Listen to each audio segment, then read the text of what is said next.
Hello, you wonderful people, and welcome to another episode of Crime Centric. This being a show where it's about crime dramas that I watch. For today's episode, I'm going to talk about Walker, Season 3, Episode 8. A lot of really interesting things went down in this episode, so let's break it down. So picking up in the aftermath of the Thanksgiving episode, because it's kind of wild to think about, like, oh yeah, it's been that long. But the fact of the matter is,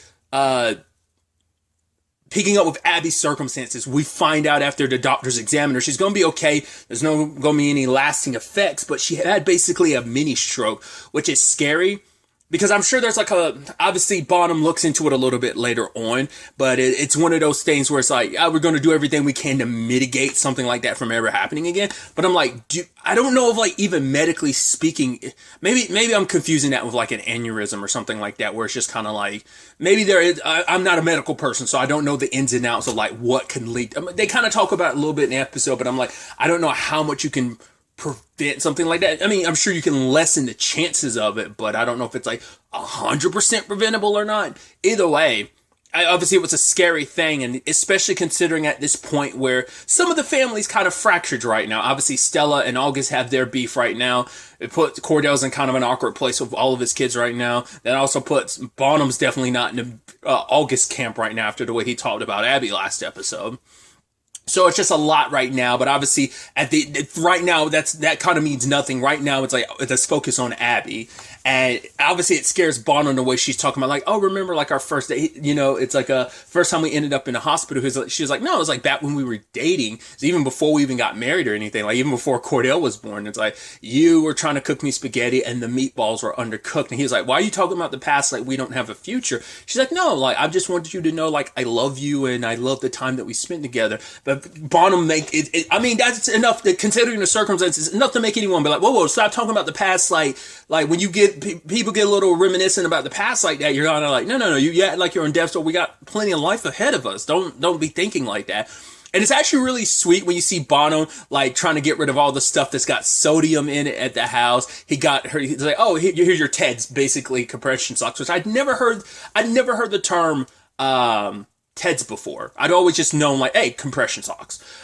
So I just thought that was sweet, him going above and beyond. And obviously for Abby, it's like, okay, I'm not going to substitute a normal life just for this, just because you're scared. I get it that you're scared, but she's also talking about how ironically hypocritical it is, because it's like coming from the person who hid his cancer. And she's like, I didn't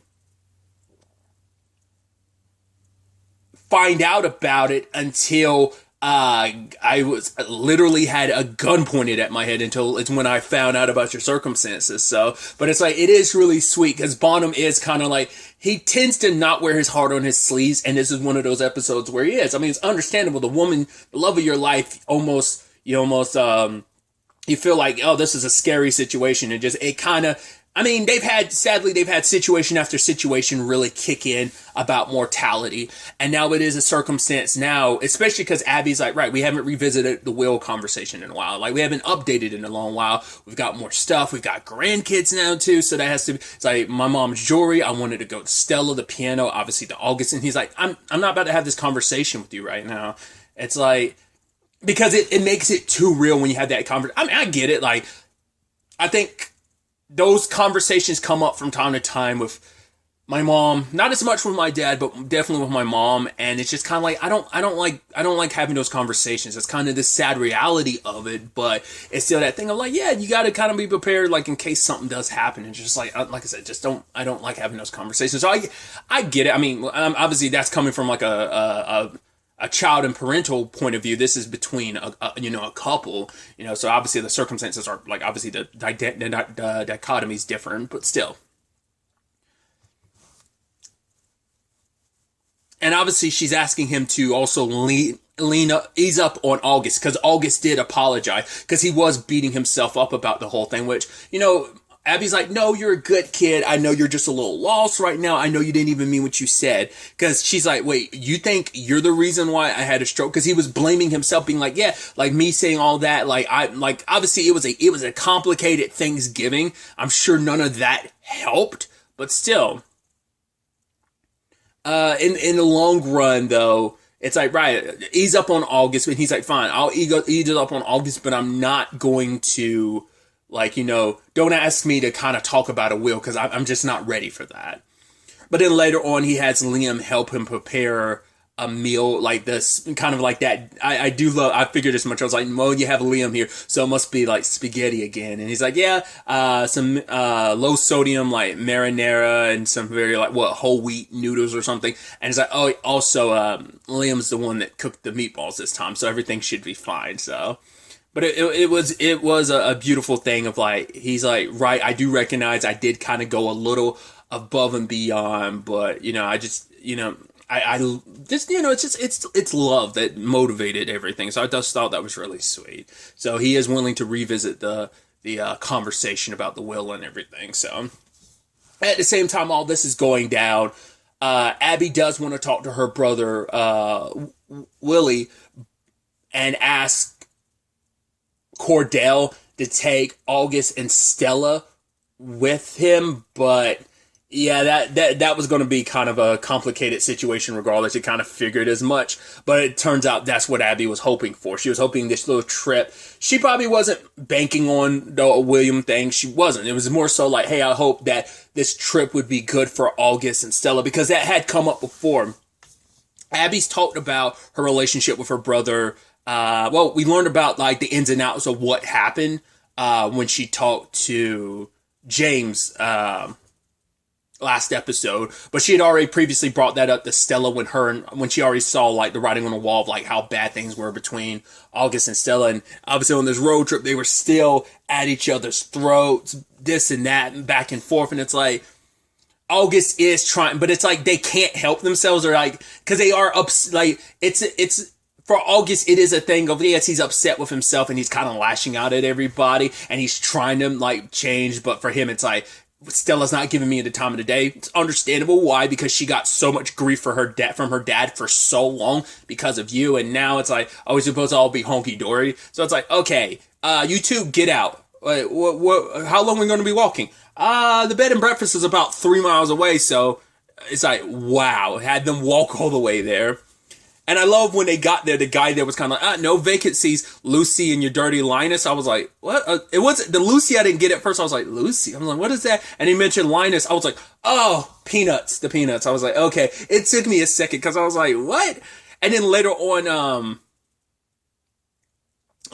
he ends up calling, he's like, well, slow down there, Pippi. I was like, Pippi Longstockings? I'm like, what's with these old references you're making, dude? I get it in Stella's case because it's like, well, she's, Pippi Longstockings had the red hair and everything. So it's like, okay, I guess that's the justification for that. But I just thought that was just so weird that he would make those references. And it turns out, hey, that's Uncle Willie. Also, like, he must have like a germophobia or something like that because, Cordell was like, oh yeah, I know you don't like being touched and stuff like that. I'm like, oh, interesting. I also love that he's like, oh yeah, the name is under Stella Blue. It's like, yeah, that is pretty smart because if you put it on a walker, that probably would have been an issue. That would have been a non-starter. But hey, he kind of has no choice but to deal with us right now. And obviously he's like, yo, me and my sister, we have issues dating back 20 years, which is like, yeah, and I think that's also another thing too, because at least Cordell's old enough to know some of the details, not all of them. But Stella and August weren't even born yet by like when these issues arose between Abby and her brother. I mean, Cordell and Liam have had their issues, but it's never gotten that bad. And I mean, we don't know in their younger years that could have been the case. But then you take a situation like where August and Stella are, it seems that's more reflective since they're using that parallel. Because, like I said, I think to some extent they probably have had their issues. Definitely, things were probably a little-ish rocky-ish. Maybe season 1, I think things were a little rocky-ish into. But they always bounce back. I think the more direct parallel would be like Abby and her brother and August and Stella. But either way, he obviously is like, well, if my sister wants to call me, she can. She knows my number. It's like, yeah, it's ironic for you. It's like, that's really messed up of you to say, considering she does. She's called you every Thanksgiving for years and you've never responded. But it's like, yeah, your sister had a stroke and obviously that hit him, and he even talks to Cordell about it later on. He's like, hey, I do want to see my sister. I do want to, but it's like, yeah, I just don't want to, I just don't, I just need time, you know? But Cordell's like, I get it, I respect it. But he's like, but if this situation's taught us anything, it's like the time you think you have is never guaranteed. So it's something to keep in mind. So, but he does eventually reach out to her at the end of the episode. So it is kind of like, hey, those stepping stones to kind of repairing that relationship at the very least. We'll see where things kind of take us on that front going forward. But just like there's a repair between them, there's a repair between Stella and August. Like they finally, sitting down at breakfast, end up kind of finally hashing things out. And she's like, you know what your issue is? And he's like, oh, I'm sure you're going to tell me. Is it this, my recklessness? Because it's kind of like, oh, I did this. It's like, oh, I did that, but you were just along with me. That was kind of the back and forth for a while. But now it's like, no, you miss mom. Like, the fact is, you said that I'm dad's favorite, and she's like, I was always jealous of you and mom. You and mom, it was just always easy. And it's just like, their family has never been quite the same. The having Abby and Liam and Bonham around severely helped, obviously, but it's still never going to fully fill that void of what their mom did. It's a very specific relationship that can't really be replicated. Like, obviously, Cordell can't fill that role, especially as if August and Emily had that type of relationship. And it's just like, yeah, you miss mom because you called me a toad. And it's like, that's what mom used to call you, like a little playful nickname she had for you because you used to make these weird noises. It's like, I don't remember it. She's like, I didn't remember it either until you started calling me a toad. It's like, I get it. It's like, and you're sad and frustrated because of mom's going. She's like, I understand, I was there. So if you ever need anyone to vent at or yell at, like, I'm here. Don't feel you have to bottle that up because it's like, right, we are in this position together. Like, we're the only ones that know what it's like to lose Emily as a mom. Cordell lost her as a wife, you know? So, but, you know, Cordell overhears everything and he's glad. And it seems like him and Stella are in an even better place because they weren't in a great place even during Thanksgiving, even after the whole August thing. But now it's like, hey, like, let's make this more of a thing, like Sunday suppers, just so the full family can get together. Like, we need to make more like, not just like big family things to be the reason. It's like, no, we need to get together more often and just, you know, piecing the family finding its way back together. I thought was kind of really neat in this regard. So that was another beautiful element to the episode. But then when we have some interesting developments where the way James approached Trey this episode, I at first thought like, oh, he's going to get Trey to keep an eye on Cassie because the way he brought it up, it did seem like he had some suspicions about the gray flag stuff. It might be specifically because Cassie let it slip during Thanksgiving that he already had, like, he probably had some suspicions then. But the way he was talking to Trey, like, hey, we got to follow this by the book. It's like, oh, do you want to relay that to Cassie? He's like, no, you do it. And when Cassie rolls up, he's like, Ranger Perez, like, you're like, yeah, he's being super formal, being like, yo, we got to do this by the book. Oh, he definitely knows something. And I like that like the way he was saying, like, hey, we got to handle this by the book, report every step of the way to me. I'm like, he's getting super, like, he can be a little anal about some of that stuff, but it's like never to this extent. And so the moment Cassie's like, well, he told you that, not me. And when she's talking to Cordell, it's like, yeah, but he's been very like, blah, blah, blah, blah about this stuff. And it's like, do you think he knows? It's like, he might know that we've lied. And so we need to kind of talk this out when I get back. Like, cause she's, you know, he's with, staying home with, he went to obviously go see his uncle, Willie, which I also love that line of like, yeah, you get your wisdom from your uncle. I was talking about me, by the way. It's like, no, we got that. But yeah, it definitely feels like that. And Cassie, considering that being a possibility, she shouldn't have put Trey in that position where she was like, we don't have to worry about a warrant because like they were looking through because it's about a tech billionaire that went missing and it seems like his wife might have something to do with it. But especially because his wife like super lawyered up because I guess it's like, right, he disappeared. She's going to automatically look suspicious. It turns out they were already having like an amicable enough divorce. They reached a settlement and stuff like that. So it's like, what's going on? And she says like, oh, he wasn't the person you thought he was. And it's like, oh, she's talking in past tense. So he might be dead and she must know that. So, but she probably didn't think about it. It probably was just like and under these circumstances, probably just a poor choice of words that they just happened to latch onto. But they found a property that was like, abandoned, yet they can't sell it. They can't do anything with it. But then they go there, hear gunfire, and you're like, like the way it was sounding, I was like, it's going to be like a video game or something like that. It's like, yeah, he's been hiding out here because he was about to leave with his love from Moldova. And it's like, well, you weren't just doing, he's like, oh, like, he's like, what was it? He was saying like, oh, technically faking your death isn't illegal. It's like, I mean, it is, because it is fraud. If someone just thinks you're I mean, technically speaking, like, no one knew you were dead. Everyone just know you were missing, so I guess that's the technicality of it. I mean, it's like, because that came up, timing wise, that's interesting, because I got a comment about, like, another TV show where a character kind of faked their death, and I was like, did that character actually fake their death, or were they just missing? I was like, I have my own response to it. So it's just the legality of it. I am curious, because I'm sure like it is fraud, but I don't know if it'd be fraud in this case. In Victor's case, yes, but this other character I'm referencing, I don't want to spoil what show I'm referencing. I don't know if that would be applicable in that case either. I don't know. Different circumstances. Either way, similar yet different circumstances, I'd rather say. But yeah, I also love when Victor saw, when he saw Cassie, he's like, oh, you're the romantic, aren't you? And he said, Trey, like, oh, you must not be the romantic. And I even love the ranger or whatever is taking him away, being like, hey, he's like, are you a romantic? So I'm like, what's up with that? And it's like, oh, and she keeps calling him Dry January, and Trey's like, that's not what you think it means.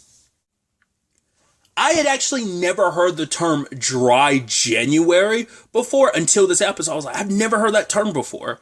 I'm not much of a drinker regardless. I had to look into it. I was like, is that what that's supposed to mean?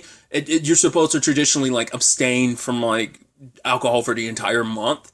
I guess it's like, right, going into the new year, maybe because like you partied it up at the end of the year. She's kind of using it more in the sexual sense. And I'm like, he's like, it's not what you think it means. It's like, I think it still could be applicable in both, God, what was that meme?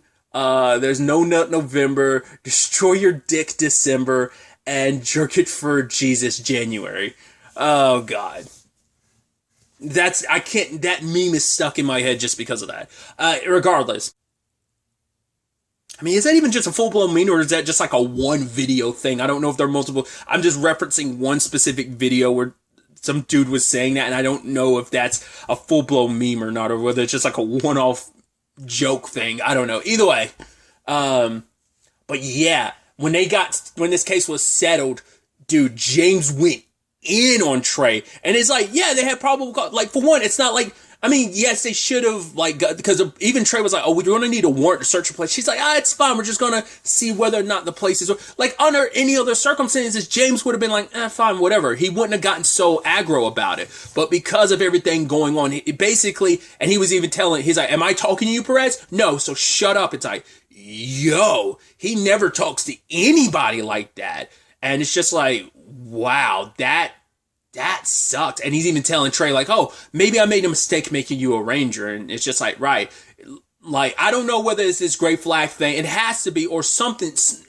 That feels like the only reason. That's gotta be. That's not, because now it puts him in this awkward position because he knows that Walker and Cassie like looked into that, but he can't say anything because it could jeopardize the entire like operation, and it could look bad upon the department. So he's frustrated by that two of his top people did that, and now he's just lashing out and taking it out on Trey, because also Trey's supposed to be his replacement. So it's like, right, I don't want you to ever, it's coming from a tough love position, but he's going a little further than he should. It's kind of like I need you to make sure you follow the rules, make me certain that I don't have to worry about you like I have to worry about these two, because that could jeopardize everything, all the good work, all this reputation of the department could get taken down the drain because of something like that. So we'll ultimately have to wait to see where all this ends up taking us in the aftermath of all of that. The family stuff is in a good place, but things are going to be interesting when Cordell and Cassie talk, and we dive deeper into this whole James situation. It's definitely going to be interesting on that front to see what happens next. But really, that's all I wanted to talk about. Till the next time we meet, be happy, be safe, live life to the fullest, and enjoy it. Good day, and goodbye.